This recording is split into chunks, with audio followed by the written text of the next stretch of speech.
ਦੇ ਬੁਲਾਈਏ ਤੇ ਸ਼ੁਰੂਆਤ ਕਰੀਏ ਸ਼ਰਮਾ ਜੀ ਬੇਅਦਬੀ ਰੋਕੂ ਕਾਨੂੰਨ ਤੋਂ, ਜਿਸ ਤੇ ਹੁਣ ਚਰਚਾ ਹੋ ਰਹੀ ਹੈ, ਜਦਕਿ ਚਰਚਾ ਇਹ ਕਾਨੂੰਨ ਬਣਨ ਤੋਂ ਪਹਿਲਾਂ ਹੋਣੀ ਚਾਹੀਦੀ ਸੀ। ਸਵਾਲ ਪੈਦਾ ਹੋ ਗਿਆ ਕਿ 15 ਦਿਨਾਂ ਦੇ ਵਿੱਚ ਬਦਲ ਜਾਵੇਗਾ ਬੇਅਦਬੀ ਰੋਕੂ ਕਾਨੂੰਨ। ਪ੍ਰਵੀਨ ਜੀ, ਜੀ ਕੱਲ ਪੰਜਾਬ ਦੇ ਵਿਧਾਨ ਸਭਾ ਦੇ ਸਪੀਕਰ ਕੁਲਤਾਰ ਸਿੰਘ ਸੰਧਵਾਂ ਪੇਸ਼ ਹੋਏ ਸ੍ਰੀ ਅਕਾਲ ਤਖਤ ਸਾਹਿਬ ਜਾ ਕੇ। ਜੀ ਮੁੱਖ ਮੰਤਰੀ ਭਗਵੰਤ ਮਾਨ ਹੋਰਾਂ ਵੱਲੋਂ ਇਸ ਬੇਅਦਬੀ ਰੋਕੂ ਕਾਨੂੰਨ ਦੇ ਲਈ ਸ਼ਾਬਾਸ਼ੀ ਲੈਣ ਲਈ, ਪਿੱਠ ਥਪੜਾਉਣ ਲਈ, ਆਪ ਇਸ ਰੋਪਾਓ ਬੁਲਾ ਬੁਲਾ ਕੇ ਲੈਣ ਲਈ ਇੱਕ ਯਾਤਰਾ ਸ਼ੁਰੂ ਕੀਤੀ ਹੋਈ, ਜਿਹਨੂੰ ਉਹਨਾਂ ਨੇ ਸ਼ੁਕਰਾਨਾ ਯਾਤਰਾ ਦਾ ਨਾਮ ਦਿੱਤਾ। ਠੀਕ ਹੈ, ਰਾਜਨੀਤਿਕ ਤਰੀਕੇਕਾਰ ਨਾਲ ਲੋਕਾਂ 'ਚ ਜਾਂਦੀਆਂ ਨੇ, ਆਪਣੇ ਕੰਮਾਂ ਨੂੰ ਪ੍ਰਚਾਰਦੀਆਂ ਨੇ ਤੇ ਵੋਟਾਂ ਹਾਸਲ ਕਰਦੀਆਂ ਨੇ। ਪਰ ਇੰਜ ਗੁਰੂ ਦਾ ਮਤਲਬ ਓਟ ਆਸਰਾ ਲੈਣਾ ਹੋਰ ਚੀਜ਼ ਹੁੰਦੀ ਹੈ, ਗੁਰੂ ਦੀ ਆੜ 'ਚ ਵੋਟਾਂ ਇਕੱਠੀਆਂ ਕਰਨੀਆਂ ਇੱਕ ਹੋਰ ਚੀਜ਼ ਹੁੰਦੀ ਹੈ। ਤੁਸੀਂ ਗੱਲਾਂ ਕਰ ਰਹੇ ਹੋ ਸ਼ੁਕਰਾਨਾ ਯਾਤਰਾ ਦੀ, ਤੇ ਹੈ ਨਾ, ਤੁਹਾਡੇ ਜਿਹੜੇ ਉਹ ਨੇ ਰੋਡ ਸ਼ੋਅ ਜੇ ਵਾਂਗ ਤੁਸੀਂ ਤੀਰ ਚਲਾ ਚਲਾ ਕੇ ਸ਼ਾਟ ਦਿਖਾ ਰਹੇ ਹੋ ਲੋਕਾਂ ਨੂੰ। ਮਤਲਬ ਇਹ ਕਿਹੜੀ ਸ਼ੁਕਰਾਨਾ ਯਾਤਰਾ? ਉਹਦੇ ਵਿੱਚ ਤੁਹਾਡੇ ਪਿੱਛੇ ਗੱਡੀ ਚੱਲਦੀ ਹੈ, ਉਹ 'ਚ ਗੀਤ ਚੱਲਦਾ ਹੈ, ਤੇਰੇ ਯਾਰ ਨੂੰ ਦੱਬਣ ਨੂੰ ਫਿਰਦੇ ਸੀ, ਦਬਦਾ ਕਿੱਥੇ? ਕਿਹੜੀ ਸ਼ੁਕਰਾਨਾ ਯਾਤਰਾ? ਪਰ ਜਥੇਦਾਰ ਸਾਹਿਬ ਕਹਿੰਦੇ ਵੀ ਇਹ ਤਾਂ ਹੰਕਾਰ ਯਾਤਰਾ ਹੈ। ਠੀਕ ਹੈ ਜੀ। ਉਹਨਾਂ ਨੇ ਇਹ ਸ਼ੁਕਰਾਨਾ ਯਾਤਰਾ ਦੇ ਲਈ ਹੰਕਾਰ ਯਾਤਰਾ ਸ਼ਬਦ ਵਰਤਿਆ। ਉਹਨਾਂ ਦਾ ਆਧਾਰ ਇਹ ਸੀ ਕਿ ਜਦੋਂ ਇਹ ਬੇਅਦਬੀ ਰੋਕੂ ਕਾਨੂੰਨ ਸਾਹਮਣੇ ਆਇਆ ਬਣ ਕੇ, ਸਾਡੇ ਹੱਥੋਂ ਤੋਂ ਬਾਅਦ ਖਰੜੇ ਲੱਗਦੇ ਆ, ਸਾਡੇ ਹੱਥੋਂ ਤੋਂ ਬਾਅਦ ਜਾਣਕਾਰੀਆਂ ਆਉਂਦੀਆਂ, ਸਾਨੂੰ ਖਰੜਾ ਦਿੱਤਾ ਹੀ ਨਹੀਂ ਗਿਆ, ਸਾਨੂੰ ਖਰੜਾ ਦਿਖਾਇਆ ਹੀ ਨਹੀਂ ਗਿਆ, ਨਾ ਸ਼੍ਰੋਮਣੀ ਕਮੇਟੀ ਨੂੰ ਭੇਜਿਆ, ਨਾ ਸਾਨੂੰ ਭੇਜਿਆ। ਜਦੋਂ ਕਿ ਨਹਿਰੂ ਨਾਲ ਇਹ ਸਮਝੌਤਾ ਸੀਗਾ ਵੀ ਕਿ ਸਿੱਖਾਂ ਦੇ ਲਈ ਜਦੋਂ ਵੀ ਕੋਈ ਕੁਛ ਹੋਊਗਾ ਤਾਂ ਪਹਿਲਾਂ ਸਿੱਖ ਭਾਈਚਾਰੇ ਨੂੰ ਪੁੱਛ ਕੇ ਦੱਸ ਕੇ ਸਲਾਹ ਨਾਲ ਹੋਊਗਾ। ਸਹੀ ਹੈ। ਤੇ ਫਿਰ ਕਹਿੰਦੇ ਵੀ ਸਰਕਾਰ ਸਾਨੂੰ ਪੁੱਛਦੀ ਹੋਣੀ, ਤੇ ਇਹ ਗਲਤ ਕੀਤਾ। ਕਹਿੰਦੇ ਕਿ ਇਸ ਲਈ ਇਹ ਜਦੋਂ ਅਸੀਂ ਉਸ ਕਾਨੂੰਨ ਬਣਨ ਤੋਂ ਬਾਅਦ ਤੈਅ ਕਰ ਲਿਆ ਕਿ 8 ਤਰੀਕ ਨੂੰ ਸਪੀਕਰ ਸਾਹਿਬ ਆਉਣਗੇ, ਅਸੀਂ ਵਿਚਾਰਾਂ ਕਰਾਂਗੇ, ਤੇ ਫਿਰ ਮੁੱਖ ਮੰਤਰੀ ਹੋਰਾਂ ਨੇ ਇੰਤਜ਼ਾਰ ਕਿਉਂ ਨਹੀਂ ਕੀਤਾ? ਉਹਨਾਂ ਨੂੰ 8 ਤਰੀਕ ਤੋਂ ਬਾਅਦ ਸੋਚਣਾ ਚਾਹੀਦਾ ਸੀ ਕਿ ਯਾਤਰਾ ਕਰਨੀ ਹੈ ਕਿ ਨਹੀਂ ਕਰਨੀ। ਇਹਦਾ ਮਤਲਬ ਤੁਸੀਂ ਚੈਲੰਜ ਕਰ ਰਹੇ ਹੋ, ਕਹਿੰਦੇ ਤਖਤ ਨੂੰ।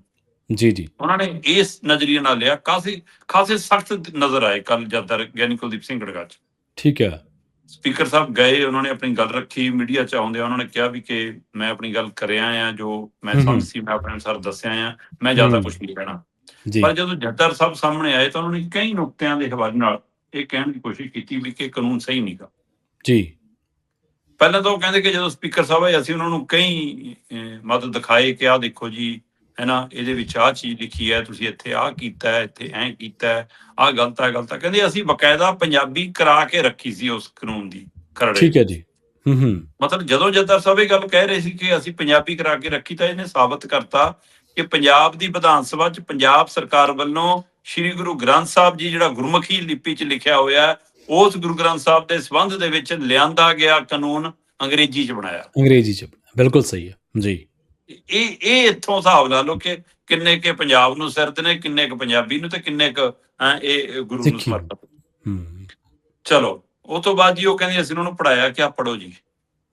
ਉਹ ਕਹਿੰਦੇ ਜੇ ਸਿੱਖ ਮਰਿਆਦਾ ਦੇ ਤਹਿਤ ਅਸੀਂ ਇਹਦੇ ਵਿੱਚ ਬੀੜ ਸ਼ਬਦ ਲਿਖਿਆ, ਤੁਸੀਂ ਉਸ ਨੂੰ ਸਰੂਪ ਸ਼ਬਦ ਕੀਤਾ, ਠੀਕ ਹੈ। ਆਪਾਂ ਜਦੋਂ ਪ੍ਰਚਲਿਤ ਭਾਸ਼ਾ 'ਚ ਗੱਲ ਕਰਦੇ ਹਾਂ ਤਾਂ ਅਸੀਂ ਗੁਰੂ ਸਾਹਿਬ ਨੂੰ ਉਹ ਰੁਤਬਾ, ਉਹ ਸਨਮਾਨ ਦੇ ਨਾਤੇ ਪਾਵਨ ਸਰੂਪ ਸ਼ਬਦ ਨਾਲ ਸੰਬੋਧਨ ਹੁੰਦੇ ਆ। ਕਹਿੰਦੇ ਇਹ ਸ਼ਬਦ ਉਹ ਨੀ ਗਾ, ਪਰ ਉਹ ਕਹਿੰਦੇ ਕਿ ਜਦੋਂ ਉਹਦੇ ਵਿੱਚ ਲਿਖਿਆ ਜਾਂਦਾ ਬੀੜ, ਤਾਂ ਉਹਦੇ ਅਰਥ ਹੁੰਦੇ ਨੇ ਕਿ ਬਾਬਾ ਬੁੱਢਾ ਜੀ ਵਾਲੀ ਬੀੜ ਹੈ, ਅਨੰਦਪੁਰੀ ਬੀੜ ਹੈ ਨਾ, ਏਦਾਂ। ਕਹਿੰਦੇ ਕਿ ਤੁਸੀਂ ਆਪੇ ਉਹ ਮਰਿਆਦਾ ਦੀ ਭਾਸ਼ਾ ਕਿਉਂ ਬਦਲਦੇ ਫਿਰੀ ਜਾਂਦੇ ਹੋ?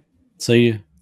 ਚਲੋ, ਇਹ ਤਾਂ ਇੱਕ ਪਹਿਲੂ ਆ ਗਿਆ। ਦੂਸਰਾ ਉਹਨਾਂ ਨੇ ਜਿਹੜਾ ਅਹਿਮ ਤੱਥ ਰੱਖਿਆ, ਉਹ ਕਹਿੰਦੇ ਕਿ ਸਵਾਲ ਤਾਂ ਇਹੀ ਹੈ ਕਿ ਜਦੋਂ ਅਸੀਂ ਸਾਰਾ ਡਾਟਾ ਅਪਲੋਡ ਕਰਨ ਲਈ ਤੁਸੀਂ ਸਾਨੂੰ ਕਹਿ ਰਹੇ ਹੋ ਕਿ ਜੀ ਇੱਥੇ ਛਪਾਈ ਨੰਬਰ ਲਾਓ, ਇੱਥੇ ਜਾਣਕਾਰੀ ਦਿਓ, ਇਹ ਦਿਓ, ਕਿਹਨੂੰ ਦਿੱਤਾ, ਉਹਦਾ ਰਿਕਾਰਡ, ਸਾਰਾ ਕੁਛ, ਤੇ ਇਹਦਾ ਮਤਲਬ ਤੁਸੀਂ ਉਹਨੂੰ ਕਸਟੋਡੀਅਨ ਦੇ ਤੌਰ ਤੇ ਲੈ ਰਹੇ ਹੋ, ਤੁਸੀਂ ਉਸਨੂੰ ਸੇਵਾ ਸੰਭਾਲ ਦੇ ਤੌਰ ਤੇ ਨਹੀਂ ਲੈ ਰਹੇ।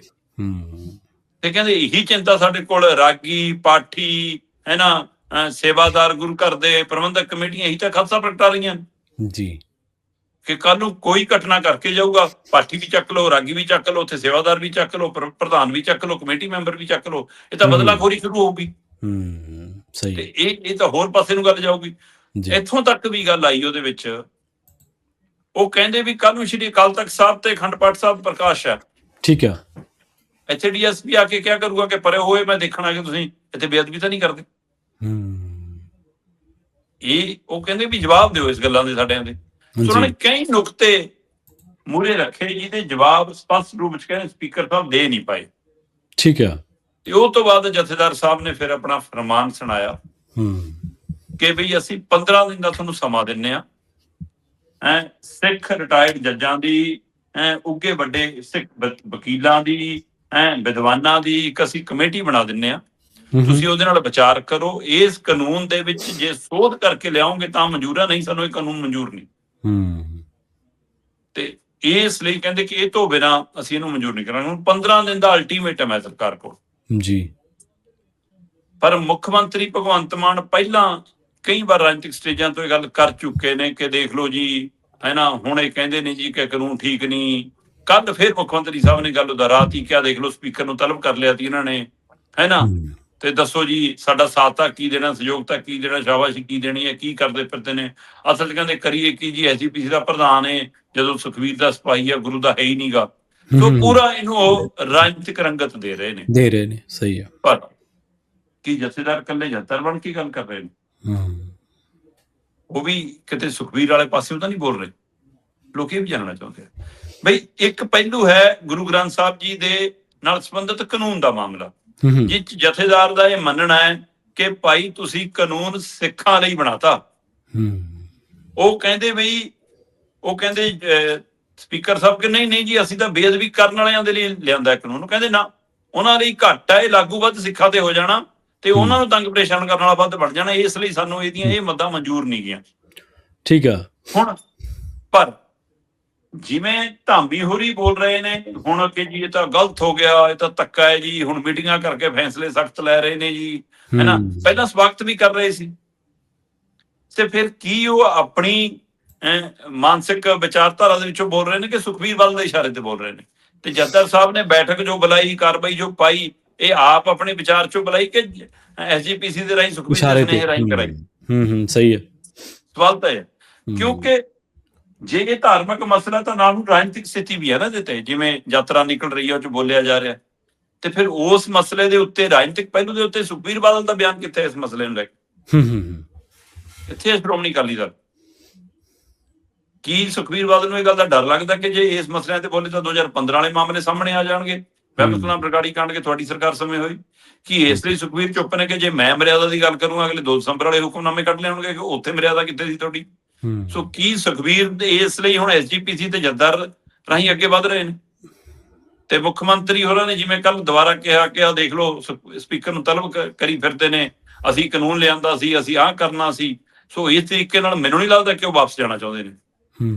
ਨਾ ਸੋ ਇਹ ਤੇ ਜਿਸ ਤਰ੍ਹਾਂ ਉਹ ਯਾਤਰਾ ਕੱਢ ਚੁੱਕੇ ਨੇ ਤੇ ਅੱਜ ਆਖਰੀ ਦਿਨ ਚਿੰਤਾ ਇਸੇ ਗੱਲ ਦੀ ਹੈ ਕਿ ਪਹਿਲੇ ਦਿਨ ਧਮਾਕੇ, ਦੂਏ ਦਿਨ ਈਡੀ ਯਾਤਰਾ ਦੇ, ਤੀਸਰੇ ਦਿਨ ਯਾਤਰਾ ਵਾਲੇ ਦਿਨ ਸਪੀਕਰ ਤਲਬ, ਤੇ ਅੱਜ ਚੌਥਾ ਦਿਨ ਸੁੱਖਾਂ ਲੰਘ ਜਾਵੇ, ਅੱਜ ਸੰਪੰਨ ਦਿਨ ਹੋਇਆ ਯਾਤਰਾ ਦਾ। ਪਰ ਮੁੱਖ ਮੰਤਰੀ ਦਾ ਜਿਹੋ ਜਿਹਾ ਸਟੈਂਡ ਫਿਲਹਾਲ ਦਿਖਦਾ ਉਹੇ ਜਿਹੇ ਤੇ ਉਹ ਪਿਛਾਂ ਤਾਂ ਨਹੀਂ ਮੁੜਨਾ ਚਾਹੁੰਦੇ, ਪਰ ਜਿਹੋ ਜਿਹੇ ਯੂ ਟਰਨਾਂ ਲਈ ਇਹ ਮਸ਼ਹੂਰ ਹੈ ਪਾਰਟੀ, ਫਿਰ ਕੁਝ ਵੀ ਸੰਭਵ ਹੈ। ਹਾਂਜੀ ਬਿਲਕੁਲ। ਜਦੋਂ ਜਿਵੇਂ ਤੁਸੀਂ ਸ਼ੁਰੂ ਦੇ ਵਿੱਚ ਹੀ ਗੱਲ ਕਹੀ ਸੀਗੀ ਵੀ ਇਹ ਤਾਂ ਪਤਾ ਲੱਗੇ ਨਾ ਵੀ ਵਿਧਾਨ ਸਭਾ ਦੇ ਵਿੱਚ ਜਦੋਂ ਲਿਆਂਦਾ ਪੰਜਾਬੀ 'ਚ ਹੈਵੀ ਸੀਗਾ ਜਾਂ ਨਹੀਂ, ਇਸੇ ਤਰੀਕੇ ਦੇ ਖਾਦਸ਼ੇ ਬਰਕਰਾਰ ਨੇ। ਚਲੋ ਇਹ ਤਾਂ ਪਤਾ ਲੱਗ ਗਿਆ, ਹੌਲੀ ਹੌਲੀ ਪਰਤਾਂ ਹੋਰ ਉਗੜਾਉਣਗੀਆਂ ਸ਼ਰਮਾ ਜੀ।